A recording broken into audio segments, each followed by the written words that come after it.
قرص نوشته روان پزشکی؟ نه قرص که خب بالاخره واسه نصف آدمو نوشته میشه. مسئلهش اینه که واقعا آدم نمیدونه این یه مریضیه که باید درمان بشه یا طبیعته که باید پذیرفته بشه. حشر بازیگری اینو نمی‌خواستم کلمه زشتی. بازیگری بخش زیادیش دیده شدنه. دوست داشتم یه نقش دختر کش بهم بیاد همیشه. 5 سال پیش با احساس شکست برگشتم به 99. من نمیدونم ما تو بازیگری چی یاد گرفتیم که بعدش دیگه نتونستیم پول در بیاریم. مرز بین اینا خیلی سخته. یه قرص جلوته میگه اینو بخورم یا نه. طبیعیه، نیاز نیست قرص بخورم. داشتی جزو بهترین بازیگرانی بشوی که خب سرنوشت شباهتی دارد به سرنوشت بازیگرای استار مثلا. فوکوستو قفل کردی؟ آره. بذار از اینجا شروع کنیم که ما کی تصمیم گرفتیم فوکوسمون رو قفل کنیم. چون من هنوزم دلم میخواد فوکوس بکشم. آره من. تو هم؟ شرمندم. مسئلهش اینه که واقعا آدم نمیدونه این یه مریضیه که باید درمان بشه یا طبیعته که باید پذیرفته بشه. میدونی مرز بین اینا خیلی سخته. یه قرص جلوته میگه اینو بخورم یا نه. طبیعیه، نیاز نیست قرص بخورم. قرص نوشته روان پزشکی؟ نه قرص که خب بالاخره واسه نصف آدمو نوشته میشه. اصولا واسه منم بله نوشته شد. من هم در واقع 40 روز اولانزاپین خوردم. آلپرازولام. نه اولانزاپین بود من. یه نامه نویس لهستانی بگو. آلپرازولام. نامه نویس لهستانی بگو یه دونه تو خدا. این رو کات می‌کنیم چون جفتمون فکر کنم نمی‌دونم. آره. چخوف که روسی بوده. چخوف حالا میگیم چون نزدیک به لهستان. من نمیدونم. منم نمیدونم. چرا باید بدونیم اینو؟ خب ما بازیگریم. باش. بگو 3 بار بگو استانیسلافسکی. چون 3 جلد کتاب داره. 3 بار بگو استانیسلافسکی. تو بازیگری. معذبی جلوی دوربین؟ من که بازیگرم با عادت دارم این چیزا که واقعا تا حالا همچین تجربه‌ای نداشتم. ما یه بازیگر داریم مثل خودم که به هر دلیلی از صحنه دور موندیم واقعا از جلوی دوربین شماره 1 دوربین شماره 2 فکر کنید 5 تا دوربین کن و فلان و ما دور موندیم یا کنار کشیدیم خودمون کنار کشیدیم. ولی این چی بگم به جای اون کلمه که عشق بازیگری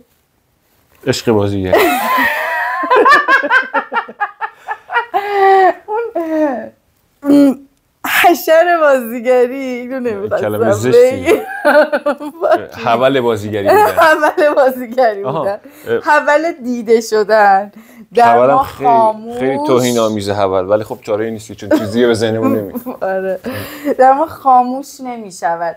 شما الان مشغول به چه فعالیتی هستین؟ من سامان هاشمی هستم. 42 سالمه و در حال حاضر در اردستان شهر پدریم زندگی میکنم. با اون دوربین و این دوربین صحبت کنم. با همه دوربینا رو میخوام در اردستان در واقع کارهای مختلفی انجام میدم که بیشترش 2 تاشو بگو. به یک گروهی هستند از نوجوانان که من باهاشون تئاتر کار میکنم. در واقع تا اونجا که بلدم بهشون آموزش میدم، نه با ادعای معلم بودن، با ادعای انتقال تجربه. و تا اونجایی که بلدم کارگردانی میکنم، تا اونجایی که بلدم نویسندگی میکنم، تا اونجا یعنی همه کارا رو چون تو اردستان نیرو کمه سعی میکنم جفت کنم و یک سری نیروها رو هم بپرورم اینجا که اونا هم یه ذره کارو دست بگیرن. آفرین دمت گرم. استقبال چه جوری بوده آقای هاشمی؟ استقبال یه ذره یه سختی خودشو داره اینجا دیگه. اینجا در واقع یه سری خوبیایی که داره فضاها اجاره‌هاش پایینه یا مجانیه یه جورایی. ولی استقبال چشم و همچشمیه چون توی شهرهای کوچیک خیلی تصور خاصی از بازیگری ندارن. استقبالی که میکنن اینجوریه که تو باید سریع در عرض 2-3 ماه با یه سری آدم یه نمایش رو ببری رو صحنه، یه سری رو ببینن خوششون بیاد بگن ما هم اینو میخوایم. هر چیزی که هست، چون نمیدونن که دقیقاً چیه، که میبینن که اون طرف دیده میشه دست میزنن براش و یه گروه دیگه میاد. تو اگر یه بار یکی از این گروه ها رو از دست بدی تئاتر برای چند سال میخواد. همه میگن من اتفاقا می‌خواستم در مورد همین بپرسم یه سوال ازت.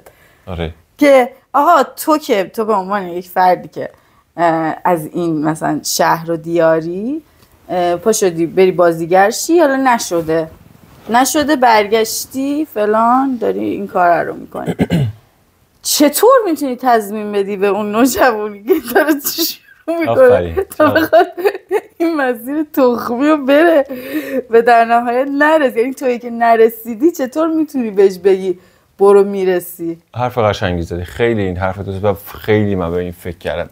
یکی این که من خیلی اینو در نظر میگیرم که حواسم به این چیزی که میگی باشه، یعنی به این چیزی که میگی همیشه فکر میکنم، نه که تو بهم گفته باشی، خودم میدونستم. حالا به این بچه‌ها اولا که رویا نمیفروشم به هیچ وجه و بازیگری رو به عنوان یک چیز رویاگونه بهشون نمیدم. کاملا سعی میکنم کاربردی یعنی بگم بازیگری برای شما چی کار میکنه و شما میتونید برای مثلا هنرهای نمایشی چی کار بکنید. بیشتر این رو سعی میکنم بهشون بگم که بازیگری چی کار میتونه برای شما بکنه. اون وقت جذابیت بازیگری برای اونا یعنی از بین نمیره؟ چرا میره؟ دیگه. من خودم هم دارم همین کار، منم دارم با نوجوانا کار میکنم و این کودک و نوجوان و وقتایی که اینجوری رویا نمیفروشم و نمیگم که تهش فلان فلان فلان، واقعا متوجه میشم که بچه دارن ریزش میکنن یا به هر نحوی یا دارن کم کاری میکنن و مجبور میشم، چون بازیگری بخش زیادیش دیده شدنه. حالا ببین یه آدم تو تجربه هی ماجرا رو بهتر میکنه دیگه. یعنی مثلا حالا من تو تجربه متوجه میشم که آقا یک سری کارهایی که با بازیگر بهش خوش بگذره رو، یعنی تمرین‌های بازیگری که در اون تمرین‌ها به گروه خوش بگذره، به خود منم خوش بگذره، سعی میکنم انجام بدم. تمرین رو خشک نکنم، هی نرم سراغ دورخونی کردن و از روی نمایش نامه کار کردن و تو لحنتو عوض کن و بالا. سعی میکنم دائما بازی‌هایی پیدا کنم یا بسازم که با اون بازی‌ها تمرین بکنیم. خیلی اصلا کار کردن با کودک و نوجوان اصلا یه ژانر دیگه ای از بازیگری احساس میکنم. یعنی با بزرگسال خیلی داستان فرق داره و اصلا اینکه میشه سرگرمشون کرد خیلی چیز جالبیه، چون با یه چیزایی اینا یه هوی جادو میشن از طرف تو و حاضر میشن مثلا این سری بازی ها رو انجام بدن، نقشه ها رو بپذیرن که تو میگی شیت. مثلا اگه یه نفر بود که 20 سالش بود یا 25 سالش بود، من عمران نمیتونستم اینو بهش بفهمونم. خب الان دارم با جادو مثلا بهش میگم که این اتفاق داره میفته و این انقدر تو خیالش داره حرکت میکنه که حرف منو میپذیره. این چیز بچه ها خیلی خوبه. نمیدونم تو کودکان هم کار میکنی؟ ببین کودکان فرار میکنم هی ازش دیگه، نتونستم به اندازه گاهی وقتا مثلا چند جلسه ای همینجوری باشون کار کردم و بگم من تا الان از بابت آموزش پول نگرفتم. خود من ندونم دقیقاً این یارو از بازیگری چه جوری پول در میاره، پول ازش نمیگیرم. من علاقم به نمایشگری و اجراگری، حالا چه میدونم که خودم رو نشون بدم به چیزی که هستم. چیزی که یادمه اینه که من 5-6 سالم بود تو خونه تمرین رقص میکردم، بعد بچه کثیفی هم بودم. الان هم یه ذره آدم کثیف. آره بچه خیلی تو کوچه پا برهنه رقص اینجوری بود، این بود قشنگ یادمه. اینو انجام دادم، تمرین کردم 5-6 سال، بعد دویدم پا پیاده کثیفی که میگم بابت پیاده رفتم. پیاده توی کوچه دویدم دم خونه دایی علیم، رفتم تو. فهیم خانم خدا بیامرز زنده ایم و 2-3 تا از دختراش بودن. گفتم من یه رقص جدید یاد گرفتم، دورم حلقه نشستن، من رقص رو انجام دادم، برام دست دادم، بعد فرار کردم، اصلا یه حرف هم نزدم، بعد فرار کردم دوباره اومدم خونه. چون برام سخته عادی با انسان ها ارتباط برقرار کنم و با حرف یکی از راههایی که میتونم چیزایی که توم هست رو به بقیه بگم این، یعنی حس میکنم که علاقه من به هنرهای نمایشی خیلی اینه. تو دبستان راهنمایی دبستانم که اصلا کلا درس نمیخوندم، خیلی تجدید اینا میآوردم. نمیدونم الکی دانشگاه آزاد میبود جغرافی کارتوگرافی قبول شدم، رفتم یه لیسانس گرفتم. لیسانسم خیلی طول کشید و بعد دانشگاه تموم شد. 26 سالم 25 6 سالم بود که دانشگاه تموم شد. دوباره برگشتم اردستون، همینجوری ولو بودم یه سال. چی خوندی؟ کارتوگرافی، لیسانس کارتوگرافی دارم من، یعنی نقشه کشی جغرافیایی. میرفتم توی با رفیقم یه کامپیوتری داشت، میرفتم شاگردی میکردم اونجا. آقای سعادتی اومد اردستون یه نمایش مذهبی اجرا کرد. من قبلش رفته بودم به رئیس ارشاد اردستون گفته بودم که آقا کسی اگر اومد نمایش اجرا کرد به من هم بگو. منم نقش سیاه لشکر داشتم و بعدش یه ذره مسخره بازی در واسه سعادتی در می آوردم که خوشش بیاد. اولین باری بود که برای یک کارگردان چیز میکردم، خود نمایی میکردم. معمولا کارگردانا رو که میبینم خیلی سنگین رنگین میشم. بعد نقش سیاه روحوزی به من داد. یه نمایش ساخت، یه سال اردسون بود. ابرو به خودم سام بودی ولی ایکم ابرو به خودم سرت بود. خلاصه تشویق شدم. چقدرم بهت میاد. به میاد، راست میگی. خب دوست داشتم یه نقش دختر کش بهم بیاد همیشه. خلاصه یه سال اردسون تئاتر کردم. بعد به سعادتی گفتم بهترین معلم تئاتر ایران کیه؟ گفت استاد سمندریان. منم رفتم استاد سمندریان در سن 28 سالگی در سال 1390 و آنجا بعد از 1.5 سال بعد از اینکه ما رفتیم سمندریان، استاد سمندریان مرد. فکر کنم ما کشتیمش، اساس هرسش دادیم.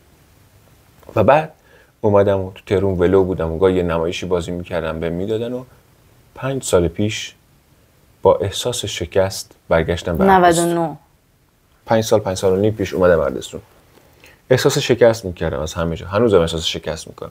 یعنی احساس شکست خوردگی در من وجود داره. این احساس رو من دارم. عجب.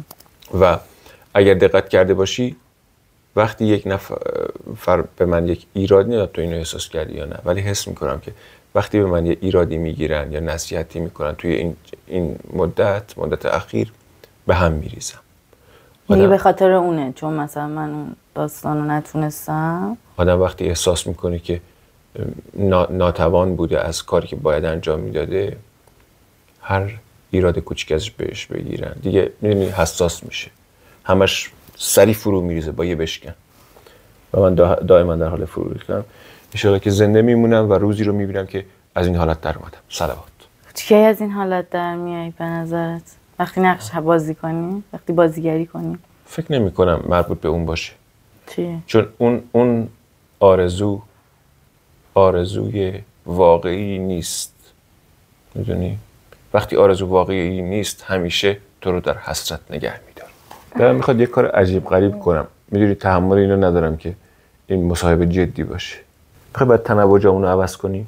سامان چند سال سیگار رو ترک کردی؟ من حدود 2.5 سال توسط مؤسسه رها سیگار رو ترک کردم. این تبلیغ حساب میشه ها. ما میتونه اسپانسر برنامه‌مون مؤسسه رها باشه.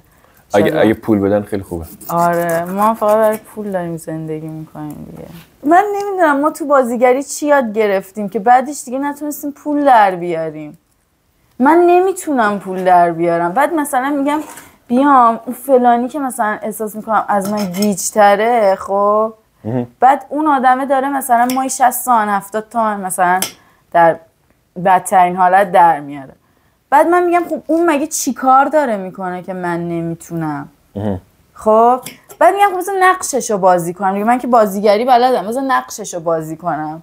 بعد بدتر میشه. بعد میبینم نمیتونم و میبینم این بازیگری اینجا هم به درد من نمیخوره و من چرا این همه سال خودم انتر و منترش کردم. و ببین کوتاه نفهمیدم بازیگری رو میخوام کوتاه نمیام. خب من نفهمیدم گفتی بیام و نقششو بازی کنم. آره ببین نقش کسی که دنبال پوله. دیدی این آدمایی که از صبح بیدار میشن ببین فقط زنگ تماس قرار جلسه برم دنبال پول، این انقدر میده این انقدر میده. مثلا حالا خارجیاشون که دیگه شما رفیق دارم که خارج زندگی میکنه همینو به یورو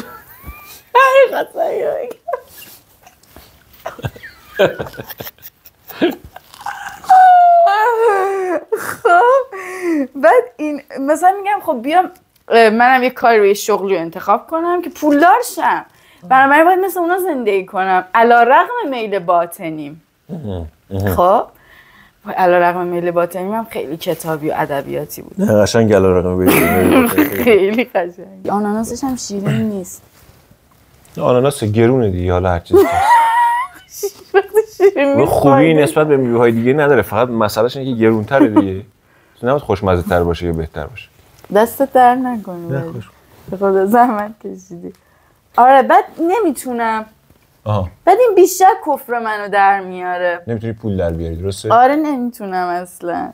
خیلی برام سخته. حتی کار میکنم واسه یکی هم نمیتونم بگم پولمو بده.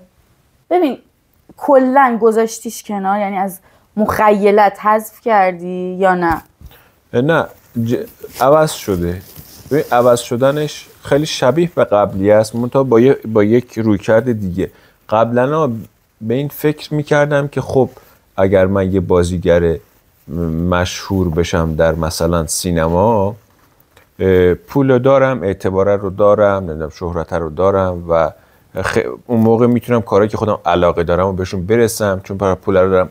ولی این آرزوی نسیم، خب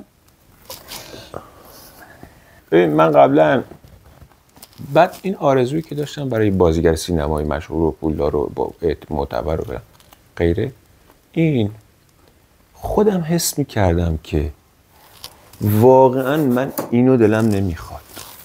میدونی چی میگم؟ چون من خیلی اهل گرفتن مچ خودم هستم. خیلی به این میگم که آقا تو مثلا این کارو داری میکنی، الان داری با نسیم حرف میزنی، انگیزت از این کار چیه؟ چند تا انگیزه میدونی؟ دائما خیلی به این فکر میکنم، به کسی نگیر، با کمتر فکر کن، با کمتر فکر کن.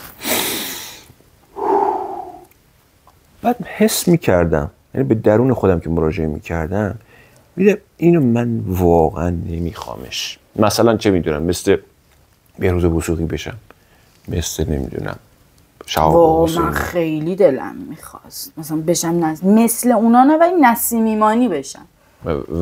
ولی توی همون چیز دیگه، مثل آقا صنف تعمیرکاران یخچال دوست داشتی که جزو بهترین تعمیرکاران یخچال بشوی، دوست داشتی جزو بهترین بازیگرانی بشوی که خب سرنوشت شباهتی دارد به سرنوشت بازیگرای استار مثلا. آره سلبریتی دیگه بگیم اسمشو بذاریم سلبریتی. من دوست داشتم بشم. من به درونم که مراجعه میکردم احساس میکردم این واقعا اون چیزی نیست که من میخوام. نمیدونم. بعد از این شکسته به این نتیجه نرسیدی؟ بعد از این شکسته اون موقع هم یک کمیش خب آدم وقتی شکست میخوره و اذیت میشه خیلی بیشتر فکر میکنه که چرا، چی شد که اینجوری شد. خیلی ولی اون موقع هم وقتی به این فکر میکردم که این چیزای جذب ثروت و انرژی مثبت و اینا رو میگفتن که باید بهش فکر کنی، باید تصورش کنی. و وقتی من شروع میکنم تصور کردن خودم رو در اون، میدم که من اینو نمیخوام.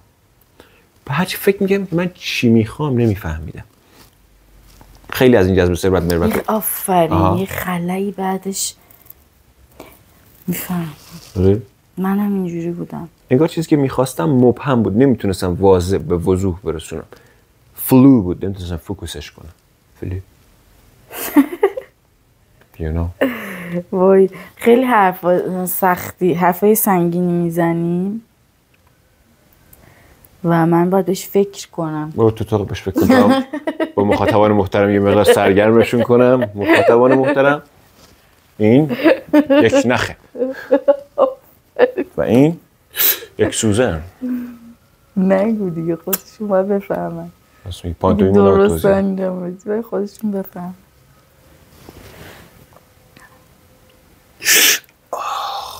چرا حالا؟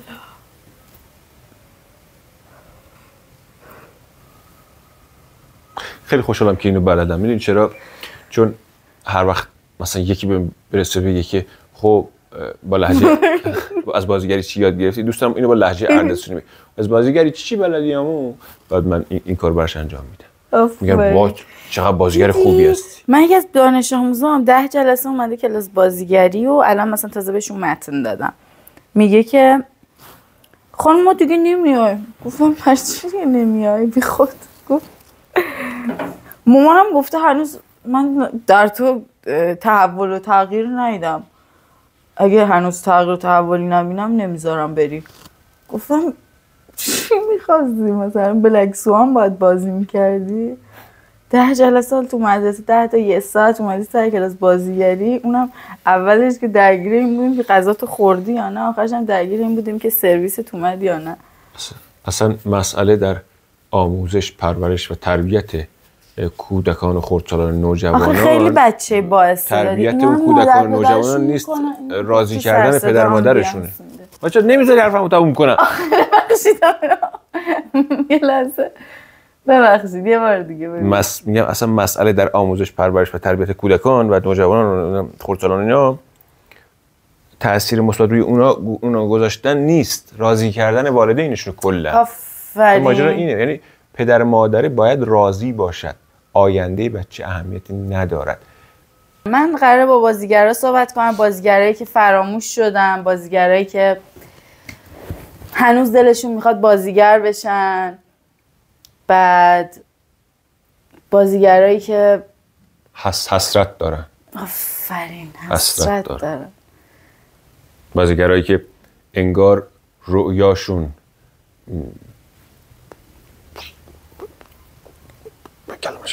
مرده.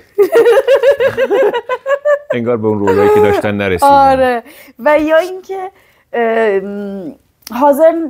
حاضر نشدن تن بدن به هر کاری برای رسیدن به شاید هم حاضر شدن تن بدن ولی نشده. آره، به هر حال نشده. به هر حال نشده و خب عوامل بسیاری هم از نظر شرایط جغرافیایی. صدای از اون نمیدونم میاد توی چیزی هم. منتها این صدای مؤذن محله کبودان شهر اردستانه. از حرف از اردستان شد، نان خشک یکی از سوغاتی های اردستان است. نان خشک ما نمیتونیم پول در بیاریم. خیلی خوبی داری. خیلی هم میتونیم. اینا رو من میتونم به عنوان واسطه از آقای هاشمی از اردستان بگیرم به شما بفروشم.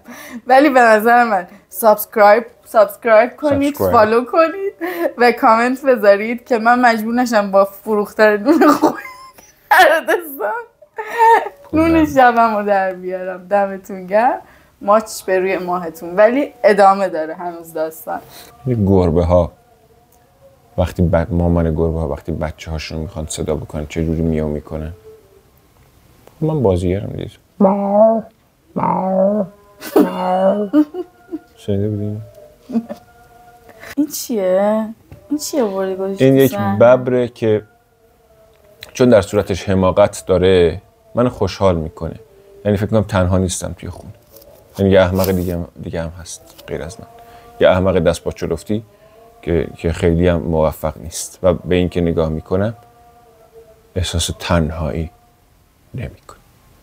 دوست داشتی مثلا با چه کارگردانی کار میکردی که بگی اوکی من نقش بازی کردم، بازیگری کردم، دیده شدم؟ با کی؟ با کارگردانی تجربه گرا دیگه بیشتر. نمیدونم واقعا نمیتونم چون خودم خیلی بلد نیستم که کی تجربه گراست یا نیست. با کارگردانایی که روی بداهه حساب میکنن، با کارگردانایی که تمرین میکنن از قبل. میدونی من عاشق محمد شیروانیم. ببین من عاشقانه محمد شیروانی رو دوستش دارم. کی بود محمد شیروانی؟ ببخشید من خنگم تو این چیزا. من تو کنج عرضون چه میدونم؟ فیلمساز تجربه گرا. با تعجب من نگاه نکن نمیشناسم من آدمو. خب فیلمساز تجربه گرا است، داره خودش کار میکنه، مستقل، آدم خفنیه، تجربه گرا، آدم حسابیه. حالا شاید خیلی ها نشناسنش ولی به هر حال خیلی نشناسنش. یه جوری گفتی انگار تحقیرآمیز بود. خیلی ها. شاید ازش فیلم دیدی حتما. فیلم ندیدی ازش؟ به تو رفتی نه، تو حرف بزن. چیکار داری؟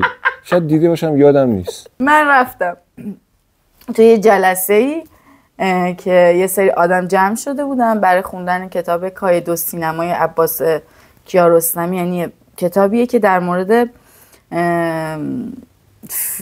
نقطه نظرات منتقدین فرانسویه در مورد فیلم‌های کیارستمی و مصاحبه هایی که با ایشون شده. اینا رو یه کسی گردآوری کرده و یه سلسله جلساتی بود برای سلسله جبال بوده.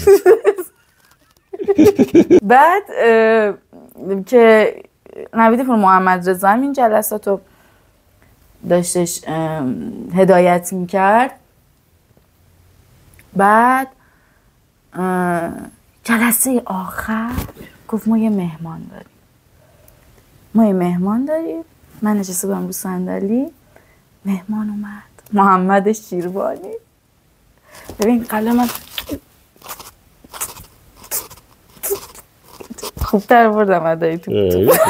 من اگه جای یه کارگردان بودم الان ایشون انتخاب میکرد. بازیگر که واقعا اینقدر بدنشو خوب بشناسه من ندیدم تا حالا. خب بعد این محمد شیروانی اومد، از اونجا من این وری شدم، نگاه نکردم. این ور بودی اون ورش. دیدی مثلا معکوسشو انجام میدی که طرف نفهمه که دوستش داری که منظور بله هیجان زده ای از دیدنش. آفرین. ولی مثلا به رو خودم نمیبردم. این برای که یادم از دور اینجوری نگاه کرد، صندلی منو نشونه گرفت، کنار صندلی خالی بود و اومد به سمت من و نشست کنار من. تا آخر جلسه هم حرف نزد، منم حرف نزدم، حتی نظرش هم جلسه نگفت. ولی مثلا من واقعا از اینکه پیشم نشسته بود انرژی گرفتم. آره خیلی دوست دارم باش کار کنم. نمیدونم از پسش برمیام یا نه ها، ولی خب بعد از دیدنش هم لذت میبرم، از دیدن خودش و کاراشو. یه بارم تازه رفتم تئاتر دیدم، پیمان معادی پیشم نشسته بود. به نظرم این تو ویدیو نگو، این چیزا باعث میشه چرا؟ برداشت چیپی هست. چی بکنن؟ چی کار کنم؟ یه نشستم پیش اینو هیجان زده. خیلی خفنه. ولی خب توی کلا یه حالت بچگونه جالبی داری که مثلا مثل دختر نوجوان از این چیزا هیجان زده میشی، ولی و این به نظر من در تو جالبه. یعنی هر کس مسخرت کرد بزن پشت دست. خوشبختی لذت بردن از چیزای کوچیک. آره من اتفاقا اینو در تو دیدم و تو مثلا به من میگفتی که چرا نمیخندی، به خاطر اینکه تو ساده تر میتونی خوشحال بشی، ولی من اصلا اینطوری نیستم. یعنی تو خوشحال شدن من خیلی کمالگرام. نه من اینجوری نیستم. مثلا تو وسایلت خیلی مرتب و قشنگ و لباسای قشنگ مشنگ و نمیدونم دیدم کارهای با سلیقه و احساسات راحت زندگی رو در مورد شعر میگی و لذت میبری ازش. ولی اتفاقا این مدتی که تو اینجا هستی درست که من ازت تلخ بودم و اینا، ولی واقعیت اینه که سعی کردم ازت یاد بگیرم و همین شجاعتی که داری، هم این ساده لذت بردنی که داری، واقعا این با چشم اینجوری دارم سعی میکنم ازت یاد بگیرم. واقعا دمت گرم. قربونت، مرسی که اینو میگی. من خیلی دوستم تشویق شم. تو هم؟ تشویق واقعی، چون منم تو تشویقم کمالگرام. اگه بگن آفرین سام میگم خب نکن. آره منم دوستم بگم آفرین، میگم میشه 100 آفرین بدی. تشریح باید بکنه. من اینقدر مغزم پیچیده است که با پیچیده ترین تشویق ها رو بکنم تا یه بنداز 1 دقیقه قانع بشم که آدم خوبی ام، وگرنه تا تنها میشم، هیچ کس نیست اینجوری زد. تا حالا تصور کردی خودتو که مثلا فرش قرمز داری راه میری؟ سخنرانیامو تصور کردم، ولی بعد به این فکر کردم که واقعا برم بالا سخنرانی کنم این خیلی هم چیز جالب و عجیبی نیست. خود تمرین سخنرانی جالبه. انگار این که من بتونم افکارم رو مرتب کنم این جالبه. میدونید من به این فکر میکنم که اگر من تخیل میکنم چیزی رو، ماجرا این نیست که اتفاق افتادن اون چیز چقدر جالبه یا نه. ماجرا اینه که من الان دارم تخیل میکنم شاید 1 دقیقه دیگه مردم، بنابراین میتونم به این فکر کنم که اون تخیلی که دارم میکنم جالبه. برای من مثل این میمونه که یک سری هم میگن وقتی که مردم میخوام این برای من باقی بمونه. من میگم که تو که مردی از کجا میفهمی مثلا این کتاب، مثلا این فیلم، مثلا این جایزه ورزشی از تو که مردی که چه فرقی میکنه؟ بعد با خودم به این نتیجه میرسم در خیالم، خودم به خودم سوال میکنم و جواب میدم. بیشتر خیلی با آدمو سوال سختم به این نتیجه میرسم که آها، من تخیل میکنم که بعد از مرگم آدما این اثر رو از من میبینم، بعد الان از تخیل کردن این ماجرا رو دارم لذت میبرم. حالا بعدش خدا اتفاق بیفته. بنابر این کاری که میکنم اینه که سعی میکنم هی تخیل‌های اصیل‌تر و تصورهای واقعی‌تر بیارم. دیگه مثلا از تخیل این که بعد از مرگم چه اتفاقی میفته لذت نمیبرم. هی اصیل‌تر و به واقعیت نزدیک‌تر. یعنی هی لباس‌های مثلا هی بیام رویا آرزو هی دیدم که اسم این دختره، میگم لباسای توهم رو در میارم، تخیل خیال رو در میارم و به واقعیت سعی میکنم بیشتر نزدیک بشم. چون ذهنم سریع مچ همه چیزو میگیره. میدونی هر چیز فیکی بیاد تو مخم مچشو میگیره. گردوی بابایی. آی خدا. بابا. این گربه اوت دوره، یعنی تو حیات بیشتر زندگی میکنه. تو حیات تو رو ببینم، دختر ملول، چاخو مخول، شنگل پکول، چقل ملال، نقل پکوچ. عزیز بابا. من خودم خیلی دلم میخواست که خودم هم مثلا یه اپیزودی رو برای خودم اختصاصی ضبط میکردم، تنهایی حرف بزنی. ولی نمیدونستم چی بگم. مثلا بیام تنهایی بگم که مثلا من بازیگری رو کی شروع کردم، نمیدونم چی خوندم. من خیلی سختی‌ها کشیدم برای بازیگری واقعا. خب همیشه مونولوگ سخت‌تر از دیالوگ بود. اگر یاد باشه اساتید در آموزه‌های ما دقیقاً دوستان داخل منزل دقیقاً همیشه وقتی با یک نفر دیگه حرف میزنی که در واقع بهش میگن گفتگوی بین‌ذهنی، این کار باعث میشه که تو یه ذره اطمینان پیدا کنی از این که حرفی که داری میزنی خیلی افتضاح نیست، شاید ضعیف باشه، بد باشه، خوب باشه، و میتونی از واکنش‌های طرف مقابلت و از انرژیش در لحظه بفهمی که کیفیت حرفی که داری میزنی چیه. برای همین همیشه مونولوگ سخت‌تر از دیالوگه. ببین نسیم، میدونی واقعیت چیه؟ واقعیت اینه که مگر بازار بازیگری به چند نفر در سینمای ایران مثلا نیاز داره؟ میدونی چی میگم؟ پژمان جمشیدی داره همه رو بازی میکنه. من بهتر اسم نیارم ولی میارم. ولی بهتر اسم نیارم، ولی پژمان جمشیدی داره همه رو بازی میکنه. خب چرا همه رو بازی میکنه؟ تو بدم حالا تو بازی کنی، من نه. چون آغاز اصلا چیکار داری که بقیه چیکار میکنه؟ آخه این چی کار داره؟ جای منو گرفته، جای تو رو گرفته. مگه منتقد سینمایی تو؟ اون وظیفه منتقد سینما رو بگی که به اون ایراد بگیم. من و تو که هنوز به چوسم دست پیدا نکردیم، این چوسم که میخوام بهش دست یهو شانسشو داشته باشیم با گفتن این حرف شانس رو از دست میدی تو یهو. هنوز دنبال شانسی؟ نه میگم خب بالاخره ممکنه تو در سن آقا تو الان فکر کن از الان تا 70 سالگیت همین جوری میره، از 70 سالگی تا 90 سالگیت که زندگی مهم نیست، یا 70 سالگی یه بازی خوب به پستت میخواد. من نمیگم در آرزوی این ما باید باشیم، ولی چرا اگر شانسی وجود داشته باشه بی خودی از بینش ببریم بی دلیل؟ ما نه اسمی داریم، نه رسمی داریم، نه منتقدیم، برای چی بیام گیر بدیم به یه نفر دیگه؟ این کار یه نفر دیگه است که به قور بزنه. و اصلا این که تو میگی اون جای ما رو گرفته، یه بازیگر دیگه که خیلی بازی میکنه جای ما رو گرفته، این عرصه رقابت دیگه.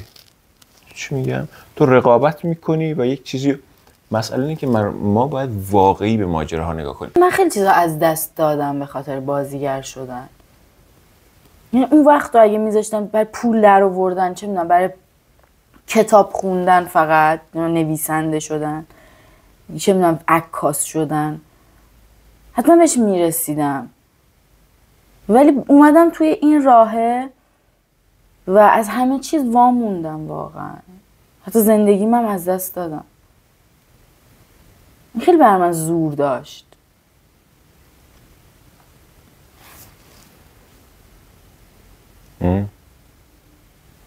ببین نسیم، به نظرم ما میتونیم به این نتیجه برسیم که تو اونقدر بازیگری رو نمیخواستی.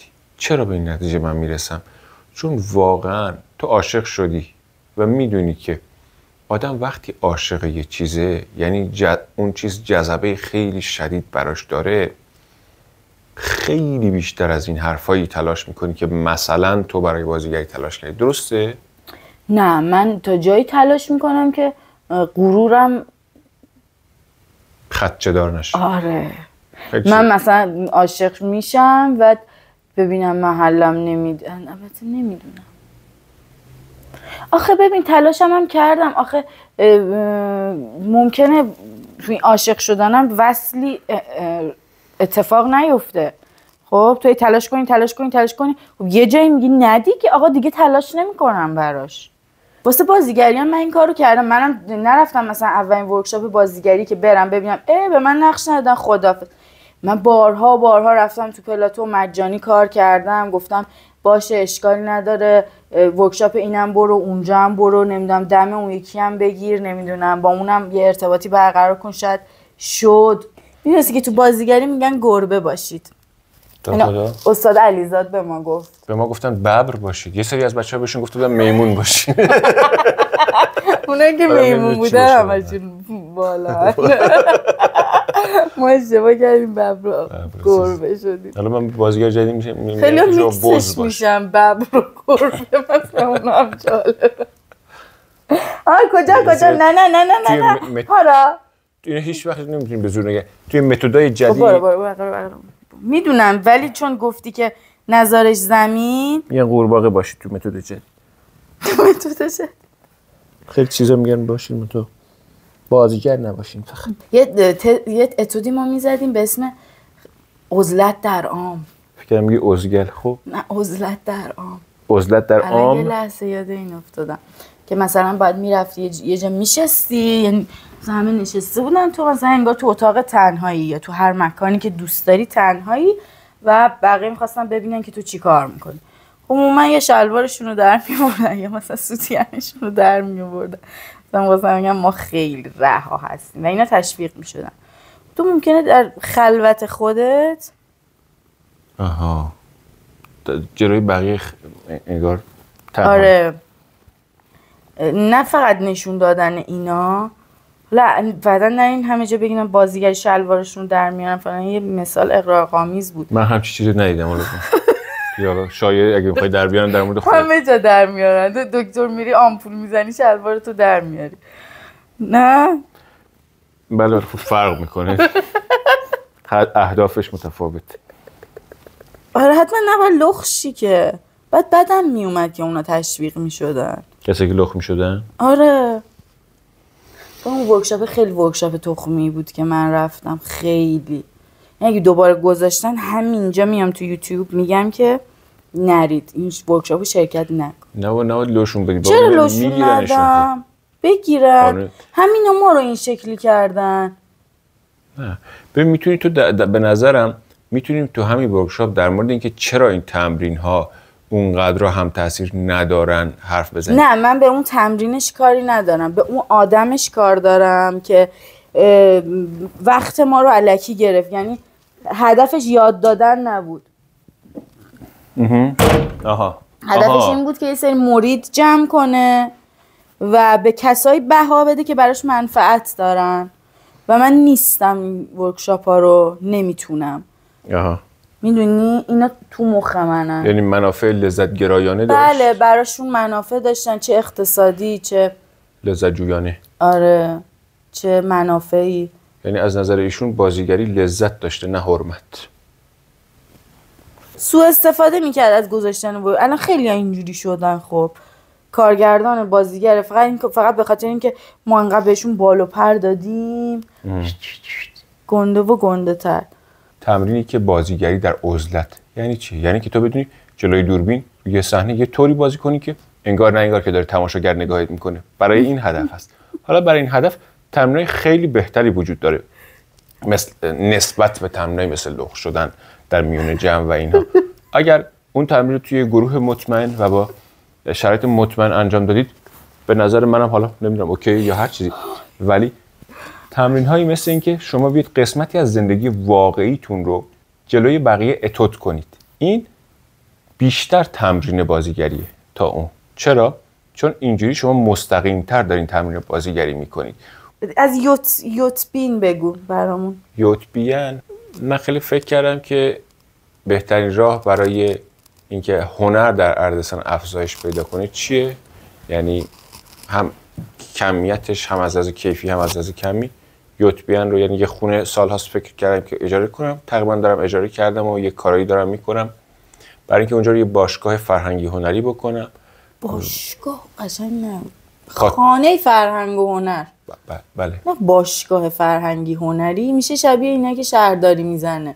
تو میدونی که باشگاه یک کلمه فارسی باشگاه واقعا نمیدونم و اونا اسمشو خراب کردن، وگرنه اسم خیلی جالب و فارسی و قشنگه. ولی خانه فرهنگ و هنر هم جالبه.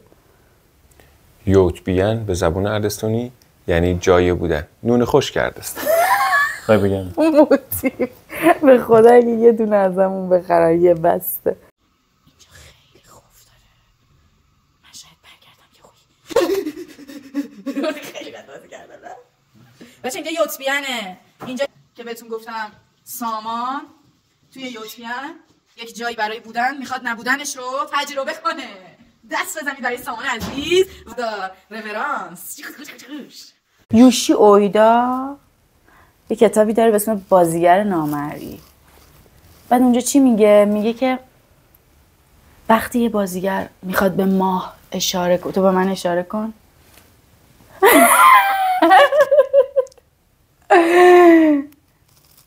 تماشاچی باید ماه رو ببینه، نه انگشت اشاره بازیگر به سمت ماه. اگه اونو ببینه داره ژست بازیگر رو میبینه. و این شد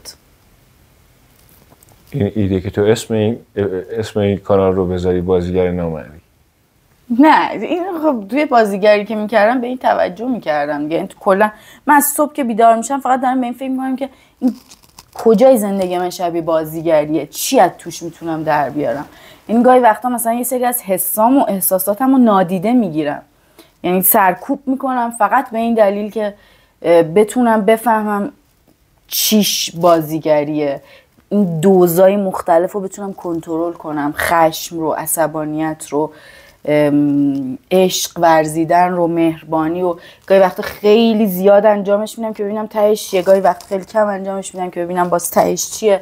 و انقدر دارم با این داستانا بازی میکنم که جایگاه بازیگری تو زندگی من اینه. حالا تو اون اپیزود تک نفره حتما بهش اشاره میکنم. ما امروز دعوامون شد، بعد از یک روز که کنار هم بودیم، این من اومدم سفر و دمت گرم که قبول زحمت کردیم، میزبانی کردی منو.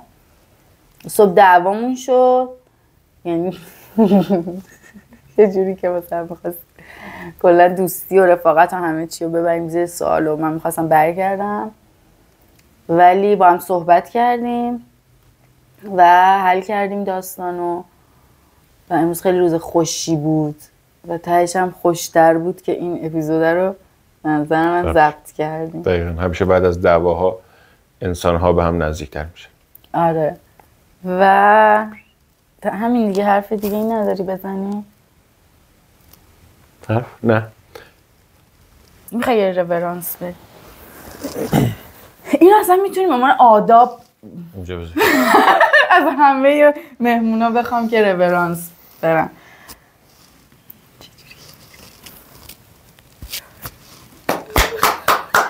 خودمون برم